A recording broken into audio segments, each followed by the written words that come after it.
Komposisi udara terdiri daripada 78% nitrogen, 21% oksigen, 0.97% gas nadir dan bahan lain serta sekitar 0.03% karbon dioksida.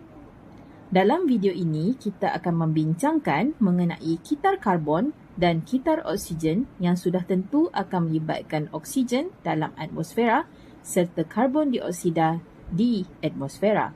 Kitar karbon dan kitar oksigen penting bagi mengekalkan komposisi udara yang seimbang. Semasa tumbuhan dan haiwan hidup, oksigen dalam atmosfera akan digunakan untuk menjalankan proses respirasi, di mana dalam proses ini, glukosa ataupun gula akan bertindak balas dengan oksigen untuk menghasilkan karbon dioksida, air dan juga tenaga dalam bentuk ATP untuk haiwan dan tumbuhan meneruskan fungsi kehidupan.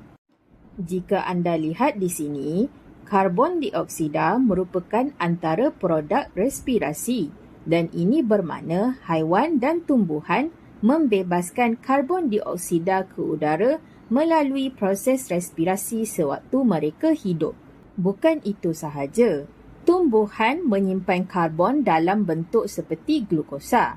Kemudian, apabila tumbuhan itu dimakan haiwan seperti lembu, haiwan itu pun akan menyimpan karbon. Setelah tumbuhan dan haiwan mati, maka mereka akan melalui proses perebutan oleh pengurai seperti bakteria dan kulat.